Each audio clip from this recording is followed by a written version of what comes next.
Isso aqui é uma ode ao desespero. Esse vídeo serve para quem se sente na inércia, estagnado, com coisas acumuladas ou muita coisa na cabeça, autocobrança. É um desabafo mútuo.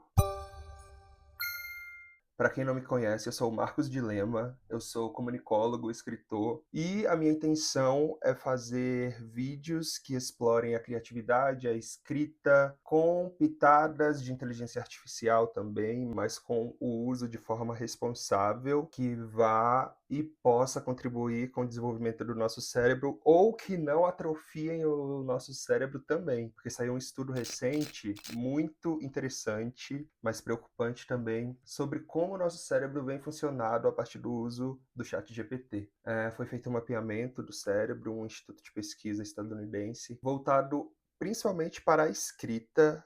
As pessoas escrevem e não se lembram do que foi escrito, então tem se perdido essa capacidade cognitiva da escrita, do pensamento e da criatividade também. Eu considero as inteligências artificiais extremamente interessantes e úteis também, mas cada coisa no seu contexto, né? Não chega a ser para tudo que vai funcionar. Por isso que eu bato na tecla de termos processos criativos da escrita também, porque o hábito, o movimento da caligrafia, de mexer a mão, ativam sinapses e fazem conexões nos nossos neurônios que é diferente de apenas digitar, teclar ou na tela do celular ou no computador, notebook, o que seja. Claro que cada pessoa tem o seu processo de organização, principalmente as novas gerações, geração Z, geração Alphas, que já nasceram com internet, com inteligências artificiais hoje em dia, né? Os processos criativos e organizacionais vão mudar bastante. Eu, particularmente, e muitas pessoas que eu conheço da minha faixa etária,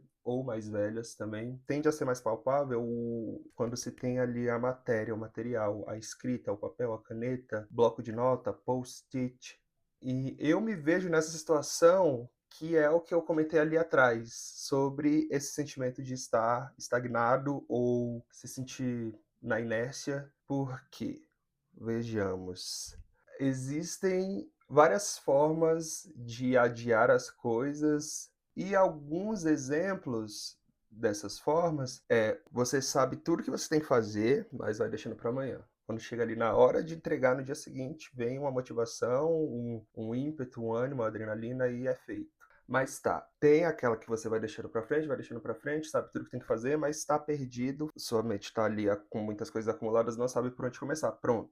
Tem o problema da priorização e também tem a questão de deixar pro final. Neste caso, eu já usufruí de várias dicas e várias técnicas que funcionam, mas é aquilo, né? É um assunto delicado, porque cada pessoa vai trazer uma técnica, um método, e eu penso que cada pessoa vai achar a sua forma de adquirir a constância, a disciplina, e é sempre bom passar este fio das coisas que a gente já tem conhecimento para fazer novas conexões ou retomar, né? Que tem um conceito interessante sobre o hábito e sobre os nossos processos rotineiros, que quando é traçado um caminho ali no nosso cérebro e a gente sai desse caminho, por exemplo, você tem o hábito de ler todos os dias. Então, no começo vai ser mais difícil, você vai abrindo aquele caminho no seu cérebro, e vai chegar um momento que isso já vai se tornar hábito, padrão. Quando você tem alguma dificuldade de manter esse hábito de leitura e você para por um tempo, tem uma ressaca literária, ou o que seja, esse caminho já existe ali na sua cabeça. Você não precisa criar um novo caminho, ali, desbravar aquela selva para criar o caminho do hábito da leitura, porque aquele caminho já existe.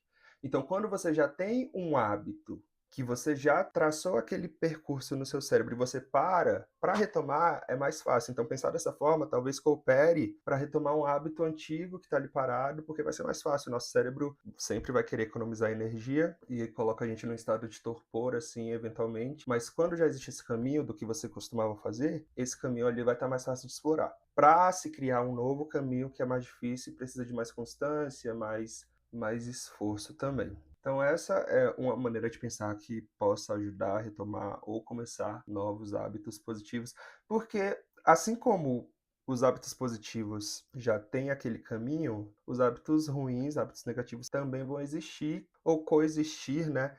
junto com os outros hábitos. Então, já ouvi dizer que não se elimina um hábito ruim, mas é possível substituir este hábito ruim por um hábito positivo. No caso, por exemplo, a gente tende a ficar muito tempo rolando feed, vendo redes sociais. Ao invés disso, assistir uma videoaula por cima, ou ler um livro, ou assistir um filme em uma língua que você está aprendendo, para desenvolver ali a sua escuta, a sua fala, a sua compreensão, ler as legendas na língua que você está estudando. Então, são algumas coisas para driblar o nosso cérebro a funcionar de uma maneira que seja benéfica para a gente e para o cérebro também, né? Tem outro conceito interessante também de hábitos âncoras. Por exemplo, é mais fácil a gente começar a ter atitudes rotineiras ou hábitos pequenos que puxam hábitos que exigem mais esforços. Você quer fazer exercício físico, ler um livro ou estudar. Isso requer mais esforço, um tempo maior de dedicação. Mas se você tiver um hábito âncora, porque o ponto é esse, quando você não consegue fazer um desses hábitos que estão ali naquela esfera que exige mais esforço, a gente tende a se culpabilizar, a se cobrar ou a ter pensamentos autodepreciativos e acaba desmotivando e quebra a consistência. Tendo alguns hábitos âncoras, que são coisas pequenuchas, que não exige muito esforço, você vai se sentir bem por pelo menos ter feito seu hábito âncora. E se você não conseguir fazer seu hábito que exige mais esforço ali em cima, você não se cobra tanto. Você fica mais tranquilo em relação a isso. Então, exemplo de hábito âncora.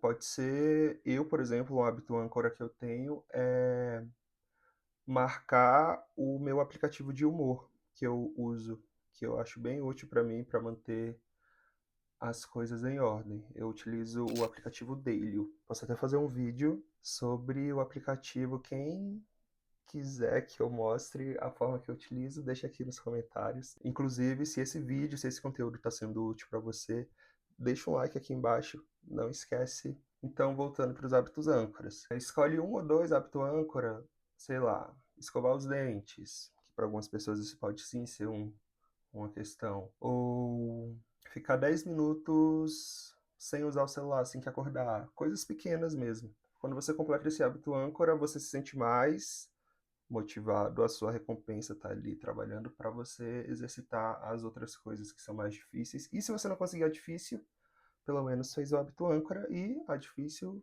faz em outro momento do dia ou no dia seguinte.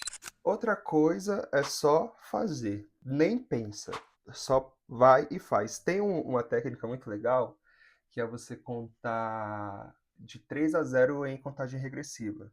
Então você está com preguiça de levantar da cama. Aí você mentaliza, cara, eu vou levantar da cama em 3, 2, 1. Funciona assim magicamente, porque quando tem muita coisa para fazer, a gente tende a fugir daquilo, porque a gente pensa no todo, né? Não nas pequenas partes. Separar essas partes em menores partes colaboram para a gente ter uma ação e fazer o que precisa ser feito, pelo menos um pouquinho. Isso tudo é um papo muito comum que a gente vê bastante nas redes, né? Mas eu sou do time de que o óbvio precisa ser dito, por mais que muitas coisas sejam óbvias, às vezes a gente se desprende do óbvio, né? E retomar, refalar ou rever essas coisas podem fazer sentido em algum momento da vida, que é o que está fazendo sentido para mim agora, e espero que para você também. Então é isso. Se gostou do vídeo, se inscreve aqui no canal, deixa o like e foi tudo. Tchau, Rel.